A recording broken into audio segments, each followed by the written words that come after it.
Nirma cement plant, Nirma cement plant, Nirma cement plant, contractor S Sharma, contractor S Sharma.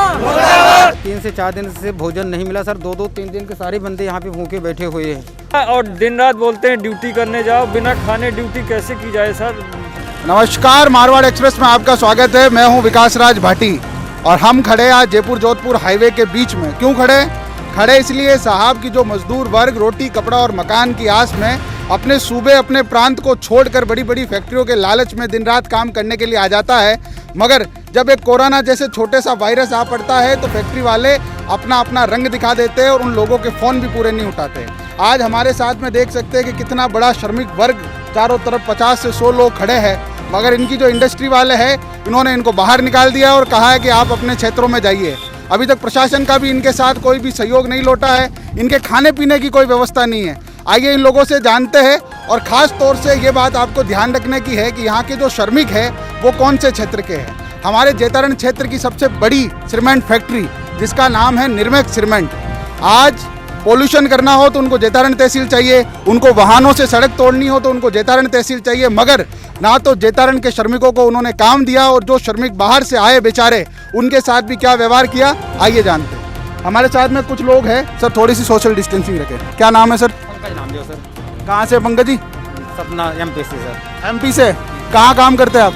Nirma cement plant Nimbol पे। निर्मेक्स plant Nimbol के अंदर। तो कैसे आप सड़कों पे कैसे आ गए अचानक से वहाँ काम करने आए? और हमें सर 3 से 4 दिन से भोजन नहीं मिला सर, 2-3 दिन के सारे बंदे यहाँ पे भूखे बैठे हुए हैं और उन्होंने ज़बरदस्ती हमको बाहर कर दी। यहाँ पे कोई खाने पीने की व्यवस्था नहीं है। तो जाने के लिए उन्होंने प्रशासन से बात नहीं की आपको छोड़ने के लिए, क्योंकि अब तो प्रवासियों को बाहर भेजा जा रहा है? किया गया साहब, हमको निकाल दिया गया सुबह आपको निकाल दिया गया वहाँ से और खाने पीने की व्यवस्था नहीं की गई? 3 दिन से कोई व्यवस्था नहीं था। 3 दिन से हमने उनके दौरान आपको वेतन दिया गया? वेतन नहीं दिया गया सर हमको। तो देख लीजिए कितने हालात क्रिटिकल है। आप और हम एसी के कमरे में बैठ के बड़ी बड़ी बातें कर सकते हैं, मगर ग्राउंड रिपोर्ट में जो आदमी अपना घर बार छोड़ के आते हैं कि 2 वक्त की मजदूरी करेंगे, मगर यहाँ खाने के भी लाल है। कुछ लोग और हैं हमारे साथ, इनसे जानते हैं। क्या नाम भैया आपका? जी सर, अजहर खान। अजहर खान। अजहर खान साहब, कहाँ से आप? झारखंड से। देखिए झारखंड के, तो क्या आपकी जहाँ पे आपने रोटी कपड़ा मकान की आस से झारखंड छोड़ के निम्बोल आए, आपने कभी सोचा कि वो आपके साथ इतना बड़ा विश्वासघात कर देंगे? हमने तो कभी नहीं सोचा था, उनके ऊपर विश्वास करके तो इतना दूर आया थे सर। अपने अधिकारियों से बात की आपने कुछ? जी सर, सबसे बात करके देख ली। यहाँ तक कि हम लोग को पहले झांसा देते रहे कि हम लोग भेजेंगे, लेकिन हम लोग को आने के लिए जब हम लोग भूखे मरने लगे तो आने के लिए लाले पड़ गए, तो गेट तक नहीं खोल रहे थे। किसी तरह से हम लोग उधर से भाग निकले।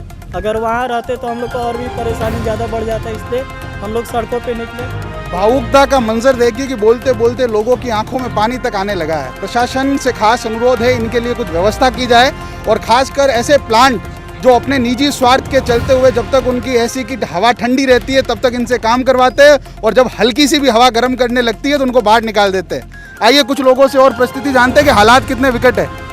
सर भैया कहाँ से? MP सतना। सतना से। क्या नाम है? शिवकांत पांडे। शिवपाल जी पांडे। तो अब कैसे हालात हो गए, क्या कहोगे अपने घर जाके कि जहाँ कमाने गए थे उन्होंने बाहर निकाल दिया? जी सर, घर से बाहर निकाल दिया, खाने की कोई व्यवस्था न, पैसे दे रहे हैं। मजबूरन हमको जो भी पैसा था तो ख़त्म हो चुका है, मजबूरन हमको बाहर निकलना पड़ा कि किसी तरह हम अपने राज्य MP सतना पहुंच जाएं। इसीलिए निवेदन है कि हमको किसी तरह हमारे राज्य सतना पहुंचाया जाए, मध्य प्रदेश। पहुंचेंगे आप, बिल्कुल पहुंचेंगे, आप ही का देश है।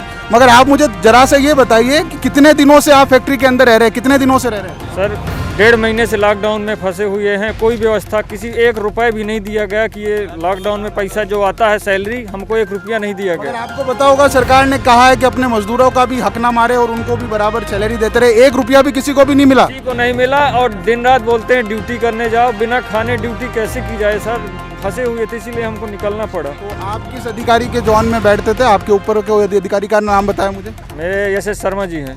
SS शर्मा जी। तो शर्मा जी से बात नहीं हुई अब आपकी? बात हुई तो बोले हमारे पास का नहीं, कोई व्यवस्था नहीं हमारे पास में, आप अपनी व्यवस्था स्वयं करिए।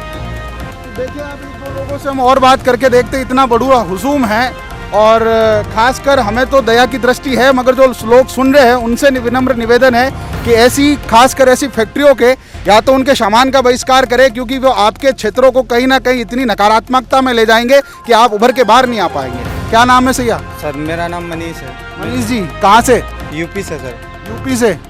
मतलब क्या सोच के गांव छोड़ा था कि कुछ ना कुछ कमा के लाएंगे? जी सर, वहाँ से हम लोग अपना घर फैमिली छोड़े हैं 2 पैसे के लालच में। कंपनी 4 साल से यहाँ सब कुछ किया और कंपनी ने जब लॉकडाउन हुआ मेरे लिए कुछ नहीं किया सर। तो आप देख सकते हैं कि किस प्रकार निरमैक्स फैक्ट्री ने जब तक इन लोगों का उपभोग करना था तब तक इनसे काम करवाया, दिन रात 2-2 शिफ्टों में काम करवाया, मगर जब पैसे देने की बारी आई तो आज एक से 1.5 महीना हो गया है। जिस प्रकार राज्य सरकारों ने कहा, केंद्र सरकारों ने कहा कि अपने श्रमिकों का खास हितों का ध्यान रखे, मगर निरमैक्स फैक्ट्री इसमें बिल्कुल अचूक रही है। एक भी लोगों का काम नहीं हुआ, हर जगह उन्होंने चूक की है। खासकर इनके खाने पीने की व्यवस्था भी नहीं की है। जेतारण जयपुर जोधपुर हाईवे पे ये प्रवासी हमको मिले हैं। आराम से ले लो, आराम से।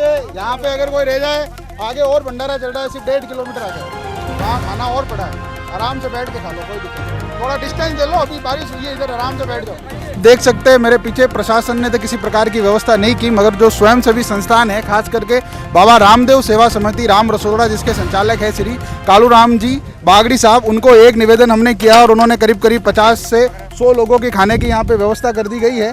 तो इनके खाने की व्यवस्था यहाँ पे की जा रही है। जब तक प्रशासन अपने संज्ञान में इन लोगों को नहीं लाता है, इन स्वयंसेवी संस्थाओं को हमारा खास साधुवाद है कि वो इनको भोजन करवा रही है।